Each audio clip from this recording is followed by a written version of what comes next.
कांग्रेस अल्पसंख्यक बिहार प्रदेश अध्यक्ष व सुपौल विधानसभा से महागठबंधन के पूर्व प्रत्याशी मिन्नत रहमानी ने आज सुपौल में एक प्रेस वार्ता का आयोजन किया और पूर्व सांसद पप्पू यादव की गिरफ्तारी को लेकर अपनी प्रतिक्रिया दी। साथ ही उन्होंने बिहार सरकार पर जमकर निशाना साधा। आइए आपको सुनाते हैं क्या कुछ कहा उन्होंने। पिछले साल भी जब हम कोविड के हालात को जो पहला फेज था उस दौरान स्थिति विकराल जरूर हुई थी, लेकिन जो सेकेंड फेज में कोविड है इसमें जो भयावह दृश्य सामने आया है वो कहीं ना कहीं हमें झकझोर दिया है। मुझे लगता है कि शायद समाज के अंदर में बहुत कम ऐसे लोग बचे हुए हैं जिनके कोई न कोई परिचित हो, चाहे परिजन हो, चाहे जानने वाले हो, जो अपने आप को खो दिया है। इसी कड़ी में हम लोग लगातार हमारी कोशिश है कि हम सुपौल के अंदर हैं, अभी जगह जगह जहाँ भी जिनका भी कोई फ़ोन के माध्यम से संपर्क करके अगर कोई ज़रूरतमंद है तो हमारी कोशिश है कि हम उन तक पहुँचने और उन तक मदद कैसे पहुँचाई जाए। सरकार की जो व्यवस्थाएं हैं वो जैसी होनी चाहिए थी तैयारी कोविड को लेकर के, वो राष्ट्रीय स्तर पर पूरी तरीके से फ्लॉप हो गया।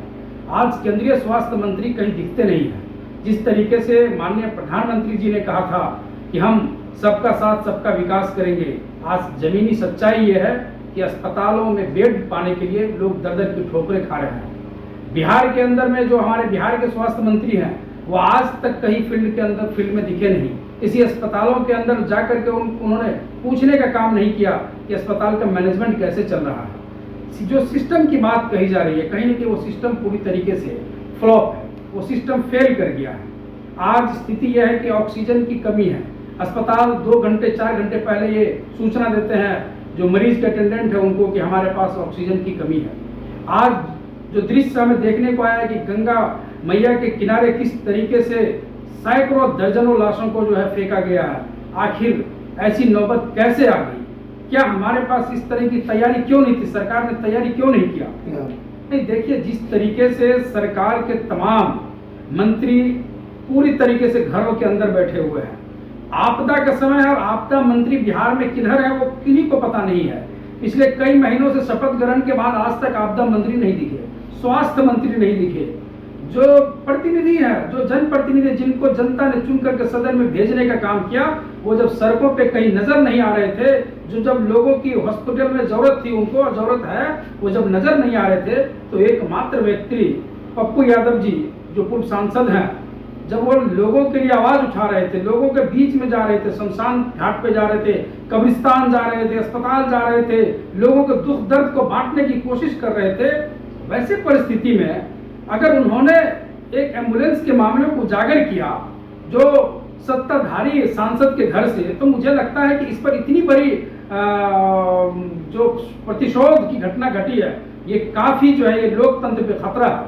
आज अगर उनका कोई पुराना मामला था, ऐसे बहुत सारे प्रतिनिधि हैं, ऐसे बहुत सारे सत्ताधारी नेतागण हैं, बहुत सारे मंत्रीगण हैं जिनके ऊपर कई सारे केसेस चल रहे हैं, लेकिन ऐसे हाल में जब वो एक व्यक्ति अपने घर से निकल करके, पप्पू जी की भी फैमिली है, उनकी भी पत्नी है, उनके भी बच्चे हैं, अपने बीवी बच्चों को छोड़ करके दूसरे के बीवी बच्चों और भाइयों को गला लगाने वाला व्यक्ति आज वो जेल के अंदर है, और वो भी आपने उनको जब कोरोना निगेटिव रिपोर्ट आने के बावजूद उनको क्वारंटाइन किया गया बीरपुर के अंदर, ये कतई गलत है। सरकार को इस पर सूद लेने की जरूरत है। ये रवैया जो सरकार का ये बिल्कुल गलत है। आप वैसे लोगों को आप जेल के अंदर नहीं डालें। माननीय सर्वोच्च न्यायालय का भी जो है निर्देश है कि पैंडेमिक के समय में, ऐसे महामारी के समय में आप लोगों को जेल जाने से रोकें, लेकिन ये सरकार ये प्रतिशोध की जो भावना है ये बिल्कुल गलत है। हम उनकी गिरफ्तारी की कड़ी शब्दों में निंदा करते हैं और सरकार से मांग करते हैं कि अविलंब आप पप्पू यादव जी को रिहा करें। पप्पू यादव जी को रिहा करने का मतलब सिर्फ पप्पू यादव जी बाहर नहीं होंगे,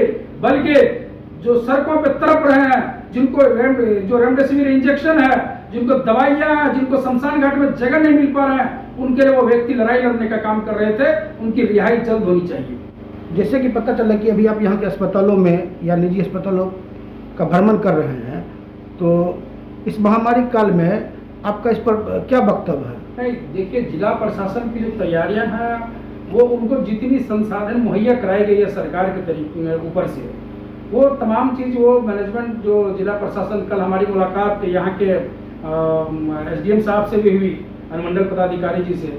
तो व्यवस्था वो अपनी तरफ से पूरी कोशिश में है, लेकिन जो व्यवस्था सरकार की तरफ से ऊपर से आनी है कहीं ना कहीं उसमें देरी हो रही है। आज चाहे वो इंजेक्शन को हो, जो इंजेक्शन लोगों को जरूरत पड़ रही है ऐसे हालात में, चाहे वो उसके अलावा वेंटिलेटर की व्यवस्था हो। आज 1 महीने से सुन रहे हैं कि आज शुरू हो जाएगा, कल शुरू हो जाएगा, इनके पास डॉक्टर नहीं है जो वेंटिलेटर को चला सके प्रॉपर वे में, आईसीयू में के लिए डॉक्टर नहीं है इनके पास। तो ये व्यवस्था जो सरकार को करनी है, जो ऊपर से ये नहीं कर पा रहे हैं, तो निश्चित तौर पे जो स्थानीय प्रशासन है वो अपनी पूरी कोशिश में है, लेकिन सरकार की कमी और सरकार असंवेदनशीलता की वजह से कहीं न कहीं हम जो है वो व्यवस्था लचर होती दिख रही है। इसलिए हम सरकार से मांग करते हैं कि सुपौल के अंदर विशेषकर चूंकि यह कोसी का इलाका है, बड़ी आबादी जो है तटबंध के अंदर है, वो गरीबी में है, वो लोग बाहर नहीं जा सकते हैं, कहीं पटना और अलग अलग जगह इलाज के पर्पज से नहीं जा सकते हैं। तो कहीं की जो हमारा स्वास्थ्य व्यवस्था है उसको चुस्त दुरुस्त करने की जरूरत है। सबसे पहले यहाँ पे एक ऑक्सीजन प्लांट लगाने की जरूरत है, जिससे कि हम दूसरे जगह के भरोसे नहीं टिके हुए रहें। अविलंब मांग करता हूँ हम अपने माननीय मंत्री महोदय जी से, मुख्यमंत्री जी से, अभी यहाँ के जो प्रभारी मंत्री बनाए गए संजय झा जी से, उन तमाम लोगों से, आपदा मंत्री तो कहीं दिख ही नहीं रहा है, इन तमाम सरकार के मंत्रीगण से हम निवेदन करते हैं कि आप सुपौल के अंदर ऑक्सीजन प्लांट लगाएं, जिससे कि प्रॉपर वे में लोगों को ऑक्सीजन मिल सके और तमाम सुविधाएं मिल सके। जो अस्पताल के अंदर, जैसे मैंने कहा कि वेंटिलेटर पड़ा हुआ है, लेकिन उनके पास जो हाई फ्लो ऑक्सीजन की जरूरत पड़ेगी, वो कहाँ से ये लोग व्यवस्था करेंगे। इसलिए हम उम्मीद करते हैं कि आने वाले समय में, समय बहुत कम है, तीसरे वेव आने की बात हो रही है। इससे पहले कि हम दूसरे वेव की तैयारी नहीं कर पाए, कम से कम ये सरकार अगर अभी चलेगी और अभी अगर जागेगी तो आने वाले समय में पूरे बिहार के अंदर कम से कम वो भयावह दृश्य देखने को नहीं मिलेगा जो हम दिल्ली में देख रहे हैं यहाँ बैठे बैठे।